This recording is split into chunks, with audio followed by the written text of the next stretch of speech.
describe Coles County as really Paul Sargent country. We really, in this county, have taken him to heart.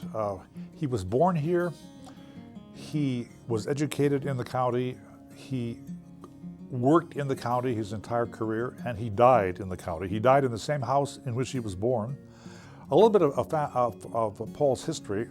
Born in 1880, he went to a brick school in the neighborhood. I have a picture, and in that picture is Paul and one of his brothers and 3 of his sisters. So 5 of the Sargent children are found in that photo. And in 1899, he enrolled at Westfield College in Westfield, Illinois. He went there for a year, and then Eastern Illinois State Teachers College was up and running. And in 1900, he enrolled at Eastern, right here where we are. And he had a art teacher by the name of Ann Piper, who encouraged him greatly because of his talent that he showed in his drawing and his artwork. And he was here from 1900 to 1906.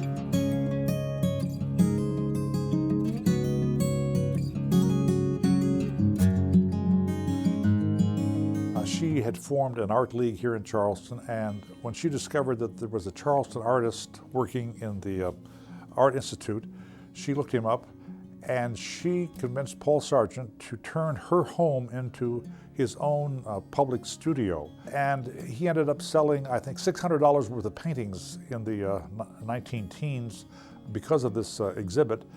$600 at that time was a lot of money, and it convinced him he could make it as a professional artist. In 1920, he decided to move back for good, and he had a studio built at the farmstead, and he worked there really the rest of his life.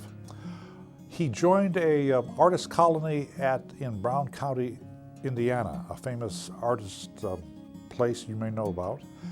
And starting in 1920, he went there every year but 3 between 1920 and when he died in 1946. He died of a heart attack sitting at the kitchen table in the house in which he was born, and he died too soon. Some people after his death said, you know, he was just on the verge of making it. His brother Sam said that he produced over 7,000 paintings during his life, and that 75% of them were painted within 10 miles of the Embrough River. So he really found nature and scenes of nature in this area to be stimulating enough to inform his painting. But again, his capacity to see a fall scene of colorful leaves or a farm work scene and make something artistic out of it is what I think people will appreciate if they take the time to look at his paintings.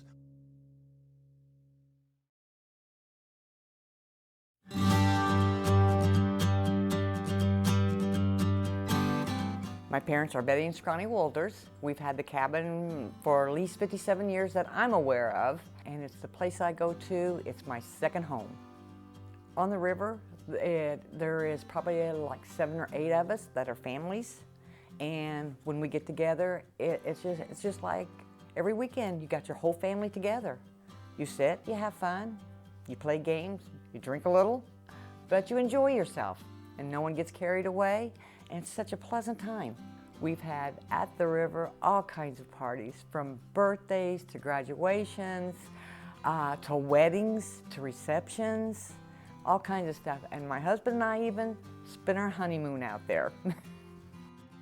And then in 2008, there was a huge flood at the Embrough River, came way over its banks. Just kept seeing it get higher and higher and higher until it got above our windows in the cabin. At first we could walk to it, and then at the end we had to take boats. It was over our head.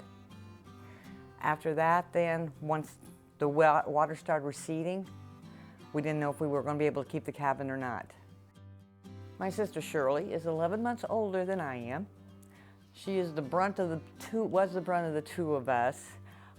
If anybody remembers Shirley's French fries, that was her. She's the one who was a go-getter. She's the one that began initiating us, tearing out the walls, bringing up the floors. And by golly, We got it taken care of, and all her hard work of building our decks, our benches, everything was washed away with the flood. But with the help of everybody and so forth, we were able to clean it up. We took out the walls, which were dry walls. We took up the flooring, which was linoleum. We found out we had beautiful hardwood floors. We found out that the walls behind it was oak, and the ceilings were just little wooden rafters. It was just gorgeous. So it was, in a way, a blessing to us. We got a lot of excellent memories out there. My mom and I, when my sister did pass away, we even built a little monument to her and had a celebration of life party out there for her. The reason we had the celebration out there at the cabin was it was because of being that place was where we felt the most comfortable and had the most fun and the most memories at.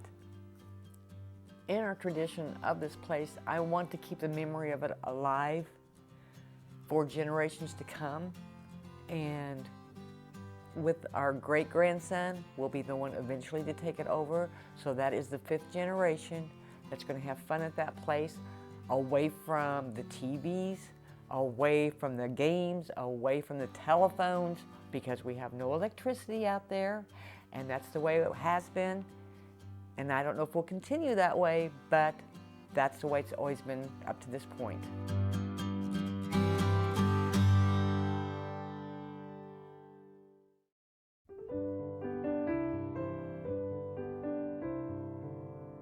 I wanted to share today about my church, the United Pentecostal Tabernacle, because my life was changed and impacted, as was my children's.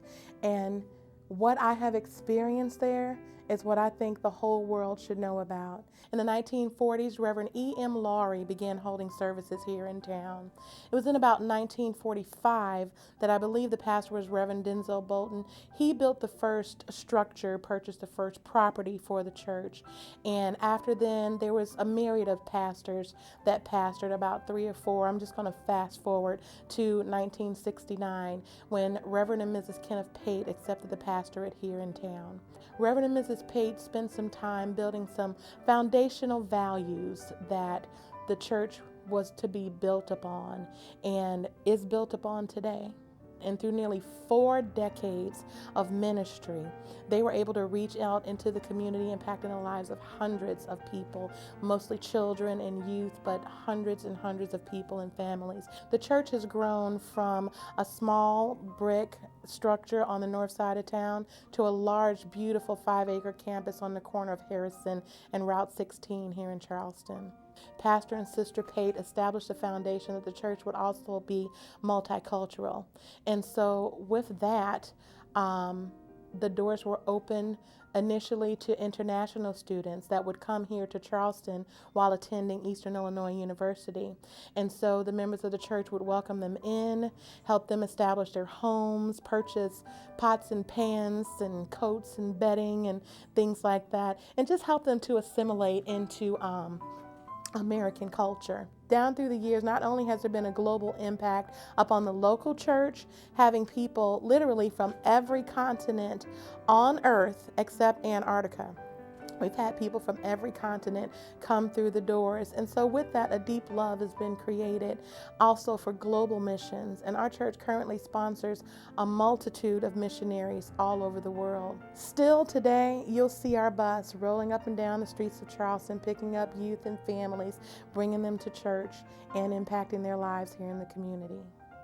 After 38 years of ministry, Pastor and Sister Pate resigned from pastoral ministry here at the United Pentecostal Tabernacle and went to minister in other locations.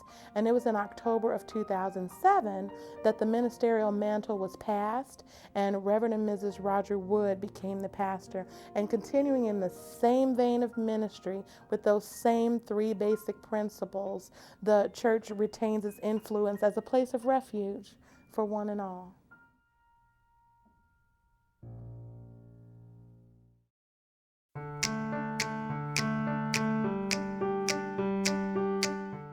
Larry Schenke came here in the early 1960s to teach science education. He was amongst a whole group of professors that came in that era. One of his hobbies was woodworking, and one of his other hobbies was collecting old tools. And he really began that once he came to Charleston. So most of his collection of tools were local tools that had come from the Charleston, Coles County area. When he started to get older and not able to use those, then the question, what would happen to these, came up. A deal was struck between my father and Laren, and my dad purchased the contents of Laren's basement and moved it all to his basement. And so we are constantly finding things that only educators would even keep in that basement, because my dad also is retired from teaching at Eastern in industrial technology. Josh, he wanted to write a story about Charleston, and he wanted to tell about his handheld drills and drills that had been here and the drills that he'd seen in his grandfather's basement, which is my dad, and at Douglas Hart Nature Center. And then as we were writing the story, then we came across more drills, even at Lincoln Log Cabin. The reason the drills came out of the basement to begin with in the recent history was we have a Cub Scout project was to make rockets, and the rockets are powered by rubber bands. And the rubber bands have to be twisted just right to make the spring fly somehow. And so Joshua's older brothers were messing with this, trying to figure out how to get the rubber bands tightened, and Pop says, I know what to do, and he went down to the basement and came up with the first of the handheld drills that started the obsession. And almost on a daily, if not a weekly, if not daily basis, the kids need something for their school projects, and my dad will come up with it, and it had come from Laren's. And so just that legacy of being an educator who saw value in these things that other people maybe would have passed on, would have not kept, he knew that a child someday will learn from this.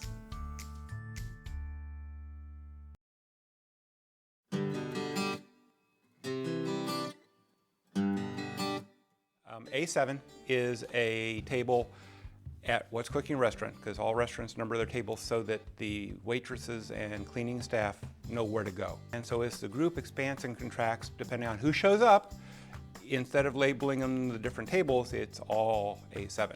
I had colorectal cancer when I turned 50. And because I had time off, I was scheduled for a sabbatical, I had time off, I had no place to go. So every morning I would get up and go to What's Cooking, because I couldn't sleep. And I would sit at a table and I would see Dick and Judy sitting at A7. And after a few weeks, we would start chatting. And I think there were groups before that too, but it was one of those things where we just started chatting. And finally one day they said, well, why don't you come over and sit with us? And so we started, and other people there, come on over. The group ebbs and flows. I mean, we never know for sure how many people we're going to have. There are a group of regulars that show up every day during the week. Some of them go someplace else on the weekends. But on the weekends, we end up with a different crowd who come and join us. So it's sort of like this community table. So we all sit there and we talk about things, and we use our expertise. And we talk politics. We can get people going. Immediately, for the next 20 minutes, the voices get louder, the discussion gets a little more heated. But there's always somebody who's going to speak up and say, are you licensed to practice law? Whenever there's something that we really don't want to get into, how about them Cubbies? There's always something to say about the Cubbies. We have a liver transplant, we had a heart transplant, we have a double lung, we had kidneys, we have people who have survived colon cancer because of resections, we have breast cancers, we have a variety of different cancers that we've all survived. We've had replacement knees, hip surgeries, you name the medical condition, and somebody at the table has been through the experiences and will tell you the truth. And so you have this kind of group of people who actually, we know one person who drives like 45 minutes to come sit next to us. They come from down south and they come up to Charleston once in a while. And they specifically get up really early in the morning to make sure that they can sit next to us because they love to eavesdrop. And they're not ashamed of eavesdropping. And so we include them in our comments after we get to know them a little bit, and we know that they won't get up and leave in a huff. And The story of A7 is trying to tap into people like Jackie Muller, who is an historian, who tells wonderful stories.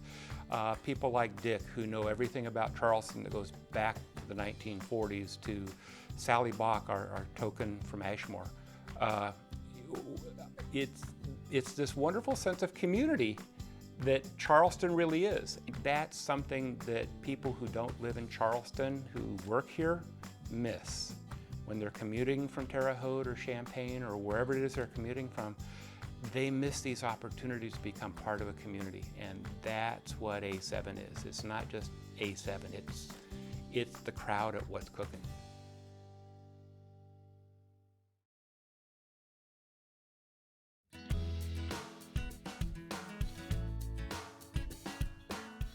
Well, Charleston is really fortunate in that we have just a really large stock of historic resources. That includes residential housing, it includes commercial buildings, it includes structures such as bridges, brick sidewalks, limestone curbing. All of these things add to the character of the town and really speak to our history. The city of Charleston is the only community in Coles County that has a Historic Preservation Commission that is appointed by the mayor, and it goes along with the Historic Preservation Ordinance that we have. Most of our historic resources are centered around the square and adjoining blocks, but there are certainly areas in other parts of town. Our downtown square, our courthouse square, is really a great intact square, even though it has layers of history through the years. You can see in some cases on the second story you'll see an Italianate window with a very elaborate wrought iron hood, or cast iron I should say, that was built in the 1860s, 70s, or 80s, and then the first floor has a mid-century modern storefront. And even though some people would look at that and say, really, that's not compatible, that mid-50s storefront has its own integrity. You know, it goes back 60 years.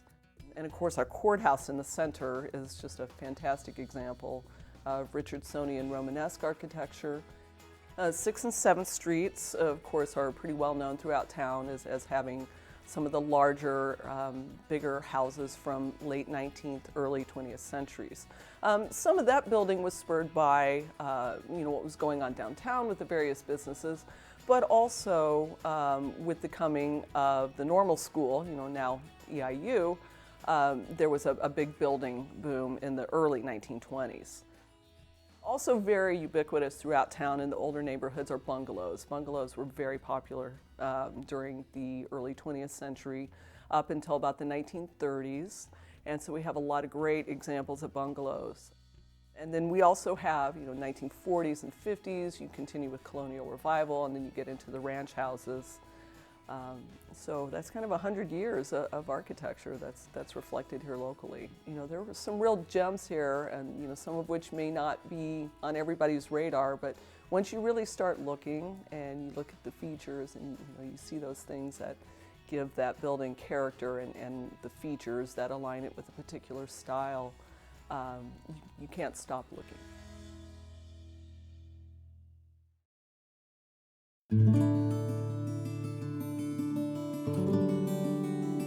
The Charleston Tornado occurred on Saturday, May 26, 1917. It was a massive tornado complex that destroyed parts of Charleston and Mattoon. In that time, newspaper reports indicated that they thought the velocity of the winds were approximately 80 to 100 miles an hour. Newer meteorological studies have determined that the actual velocity was rated at a F4 on the Fujita scale that hit Charleston and Mattoon. And so the power of the wind at that point was upwards of 200 miles an hour, so that's why we had considerable damage. Within 15 minutes, the storm had traveled from Mattoon and hit the western edge of Charleston, which was the Coles County Fairgrounds. And the fairgrounds at that point were once thought to be one of the most beautiful fairgrounds in the state of Illinois. Old growth trees were plentiful there, destroyed, mangled, uprooted all these beautiful trees and destroyed every building that was on the whole fairgrounds property. 9 horses were killed and 1 driver was killed, so he became the first fatality of the storm in Charleston. Central Illinois Public Service had its gas plant there, which provided gas to the city. That whole facility was destroyed. The electric plant, which provided electricity, the whole complex was destroyed. The telephone and telegraph facilities were all destroyed. Charleston was a big railroad hub. There were 2 depots up in the area. The first depot was the Big 4 depot. It was totally destroyed. Another one called the Cloverleaf depot had severe damage, but it did get repaired, and it still stands up there as the depot that you see as you're coming into town on the west side of town. Whalen Brothers and Grant elevator was completely destroyed, and it had just been built 6 years earlier, because the original one was destroyed in the 1911 fire up in that area. And it was built to the standards that nobody ever thought it would come down again because it was built so well. The tornado took it down to the ground. It was built 13-inch thick foundation and took it down to the ground.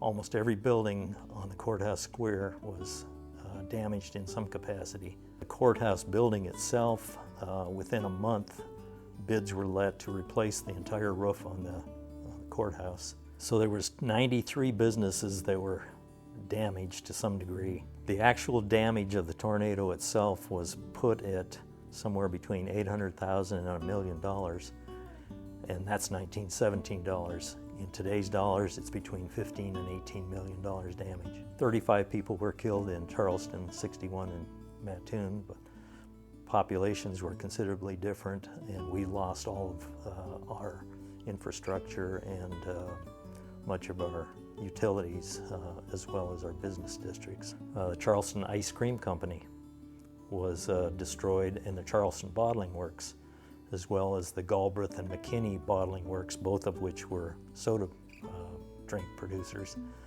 up on the north side of town. They're both gone. The ice cream company never survived. With the 100th anniversary coming up in about a year and a half, that people be made aware that, hey, this thing really did happen, and I know a little bit about it now, but maybe when the 100-year anniversary comes around, I'll be able to learn a little bit more about it.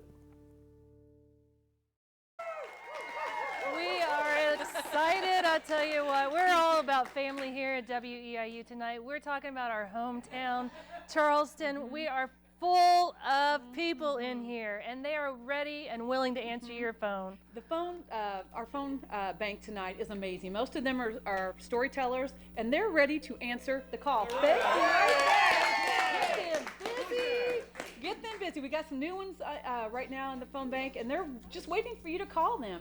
It is a great joy for us to be able to answer the calls, and you're telling us this program is important to you. That's right. We're having a party in here tonight. We've invited all of our storytellers, their friends, their family. We want you to give them a call. Right now, we have some people over in our studio on the other side. We've made it feel like a living room over there. We're talking about our hometown tonight. There they are over there.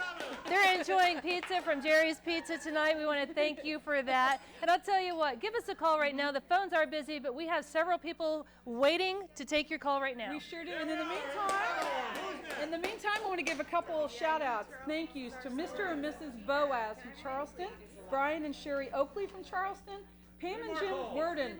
They're giving in honor of Sharon Runnels, who you just saw her story just a little bit ago. They're from Ashmore. Daryl and Joanna Reinbold, longtime residents of Charleston. Thank you so much. Jody Malloy from Charleston as well. Thank you. You got some? I do. I have Mike Hart from Charleston, Sandy Myers from Charleston, Dale Wolf. Thank you very much. He was on our champion group to help kick this project off. He's from Charleston, and Emma Dom from Charleston as well. Thank you to the Dom family for calling in tonight. A lot of Doms have called. We like to thank Jim and Terry Fairley and Mike Cowan from Charleston. Thank you so much. Right now we have some phone lines that aren't busy. We got right over here, Marshall and Kathy, and Lindsay's waiting for a call. 3 people right now. Go to the phone right now. I hear it ringing. We're working hard in the studio tonight to support the storytellers from Charleston, to support our community. It's all about hometown tonight. If you were a part of Charleston growing up and you may be living elsewhere tonight, please call in, talk to one of our storytellers, say thank you for that, and ask for your copy of the program. For $75 gift, you can have a copy. For $120, you can have 2 copies, or you can get a special book of Around the Square written by one of our storytellers, plus a copy of your DVD. So I'll tell you what, I'm going to get serious with you here for a second, because this is really all about hometown. And this is touching the hearts of many people out there. And without WEIU being a part of this community, licensed by the university in this community, we would not be able to bring these stories home to you. And we're bringing them all across the world tonight because it's being shared online at WEIU.net. So if you are watching online, or if you know that this is available, please share that with family and friends all across the world, because it doesn't matter where you're watching tonight. It matters that you're a part of Charleston. And Charleston, this is something very special. We're preserving the history through these stories shared by local people. They have shared their tears, they've shared their smiles, they've shared their hearts through these stories, and it's very important that you call in and support them tonight. Jana, over to you. Thank you, Kian. You know, you're right. And she's getting all teared up, and those tears are not fake. They're real. I mean, the emotion that has gone into this program is phenomenal. I mean, there are tears, there is laughter, there is joy. And as a television station, we value this program, and by the calls that we've already received tonight, we sincerely thank you for that. We are really trying to get to 100 right now. Who's going to be the next one to get on the phone and call and support this great program here on WEIU TV? Many of the stories tonight were very emotional. I mean, I don't know how you could be from Charleston and watch this tonight and not be emotionally engaged with it. We really, really appreciate all of those that have called. Right now, you could give it the $75 level, and we'd be happy to send you a DVD of the program. Also, you could give it $120, and at $120, we'd give you one of each. Thank you so much. Go ahead. Oh, I'd like to thank Judy Young. Can you hang on to that for me? I'd like to thank Judy Young from Charleston, Ken Baker, longtime resident of Charleston, Marjorie Hodebeck. We have, and Tom and Karen Rose. Thank you so much. We're up to 82 right now. Yes. We need to edge closer to that 100 mark. I talked to our phone bank just right before we came on, and they're like, we are going to get over 100 on this break. So you know what? Let's keep them honest. Let's give them a call. We've got some powerful energy coming from this studio, over the airwaves, over the fiber lines, you name it. Charleston, we are sharing your stories tonight. This is all about local. We want people to know about the history of Charleston. We've heard about the history of the tornado, where it wiped out so much of Charleston. We had such powerful people with passion to keep this town thriving and growing, and that's what they did. They built it back up, and we're building today, and we're going strong. We are. And you know, the history that we have in Charleston is unbelievable. We learned so much personally through all these stories, and even the storytellers learn from each other as well. So if you're out there tonight and you believe in educating yourself about the history of your hometown, we need you to go to the phone to right now. And I'll tell you what, you know, this is really hitting home with me tonight, because being a part of this special program has made Charleston feel more like my hometown. I didn't grow up here, but I tell you what, I became a part of this community over 14 years ago, and being a part of this show tonight, being a part of people's lives through these stories, it has made me feel like more of a bigger part of this town. Sure.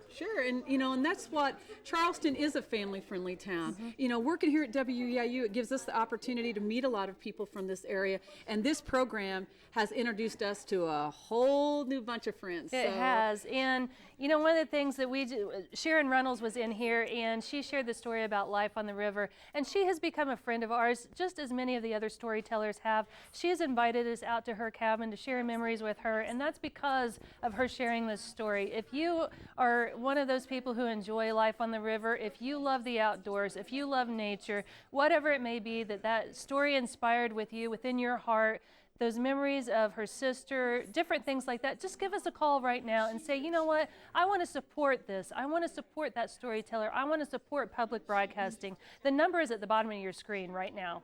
You know, there's so many people, Ken, that are right now feeling that way. I mean, they are emotionally engaged with this program. How could they not be emotionally engaged? You know, when I saw Mr. Inyart's interview, I got tears in my eyes too. And I'm sure that people out there that have called in tonight, they're like, you know what? I want to preserve that for my family. I want them to know what Charleston used to be like years and years ago. It's exciting. It is exciting. And something else that I found exciting right now is that Paul Sargent is something really amazing. Richard Hummel is in the house tonight, and he shared this story. Paul Sargent got his inspiration for all of his paintings right here in Coles County, right here in Charleston. The Embreau River, the different beauty that you see around here. What a special place. You know, Charleston is a happening place, and even more so now that we know the history. It's exciting. Right now, listen, there's no calls coming in. We need those phones to ring tonight. Who is going to be the next person? The phone number is at the bottom of your screen. If you've probably been sitting around all night enjoying this great program, it's your time right now. We need you to get on the phone. Let's make, somebody's got their hand on the phone. Let's make that phone ring. Let's see how long that's going to take. I'll tell you what, those phones are silent right now. Viewers, if you want to take part in Charleston, if you want to give this as a gift to somebody very special to you, this is something that you can preserve in your archives, in your DVD cabinet, whatever it is, you can get this out and take part in this as long as you want to, but you have to get those phones ringing right now. This is the first time tonight these have been silent, and I don't like that sound. I don't want to hear crickets in here. I want to hear the phones ringing, and all you got to do is give them a call right now. Come on, give us some support right now, people. When I think of the phones being quiet, I think of like my parents who have lived in Charleston their entire life. How hard is it to buy your parents a gift for Christmas or for their birthday? This kind of a gift to your parents or somebody, or neighbor that has been a lifelong resident of Charleston, they will absolutely love it. And we know there's people out there that can bless us with the money. There's people that maybe don't have the money to donate tonight, but I bet you somebody else does. And then there's on the flip side, you may be blessed to give more. And if you have the opportunity, give more. Maybe you want 4 or 5 DVDs. That's fine, because you know what? That means that we're sharing Charleston with more and more people tonight. And I also want to thank some other people besides the storytellers tonight. We want to thank Jerry's Pizza for the pizza tonight. Excellent. The people are enjoying that tonight. And Jeff Beauchart, he also has another story that he's shared with us tonight about a place to eat. And if you're part of that group, we want you to share your support, because that's part of community as well. Jeff is always one to volunteer and give his support for WEIU, and you can tell him thank you by calling in tonight as well. Those phones are starting to ring, and I know you got the power. You just got to pick up that phone and call right now. Speaking of challenges, Jeff Beauchart said to me, you want to do a shout out. He wants these people to call in support of the story that he did. Station, Dick, Scott, Sally, Wilburn, Janelle, Amy, Kim, Bob, Kelsey, Brian, Cher, Courtney, Robin, Billy. If all those people would call right now, we would be over our 100 caller mark tonight. And you've got the power to do this. It's only you that supports public broadcasting, the viewers out there. It doesn't have to be just in Charleston. If you visited Charleston, if there's something that has meant something to you about Fox Ridge, Lincoln Log Cabin, it wouldn't be here without hearing about those stories of the CCC camps. We have rich history here. Those people that have visited those places, give us a call right now. Tell them thank you for Lori Henderson standing up and telling that story and preserving that history. And you know, even when we go into the program, you can still call. The number's on the screen right now. Write it down. Give us a call. I got to do a quick thank you to JC and Tanya Getchy. They called because of the Bill McElwee Band. Carrie Foote from Charleston. Rick and Sharon Updegraff, thank you so much. Steve and Jackie Swango. Thank you. Great people here in Charleston. Bill and Julia Furry from Charleston. Mark Hudson from Charleston, one of our storytellers. Thank you so much. We got 1 minute. They're telling us we got 1 minute before we go back to the program. If you've been watching all night,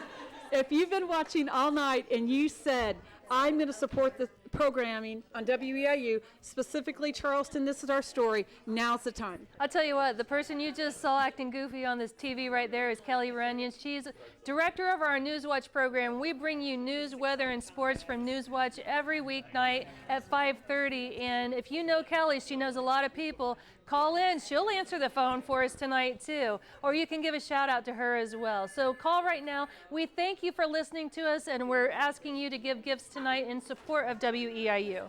Thank you, Ken. We want to give a shout out to Birds Cleaners, long time business here in Charleston. Thank you so much. Linda and Terry Spence, we really appreciate you calling too. That's a name. Both of these names have been around Yes. Charleston for a really long time. We've got the phones pretty much. One, two. We've got 3 available. We got 3 available. We got 2 women over here. Have you even had a phone call yet? Oh my, it is time. Call Let's get me. that. Marshall wants to talk to you. Kathy wants to talk to you. They've had some great stories tonight would- to share, and they need to have someone to talk to. They want to experience this too. If not, we're going to have to move them to another phone, but call them right now. That would be awesome to have their phones light up right now. Give them a call. The phone number's in your bottom of your screen. We've got more stories to share with you. Don't go anywhere. Stay Keep those tuned. phones ringing. We're here all night long answering the phones. Charleston, we've got more stories to share. Don't go away.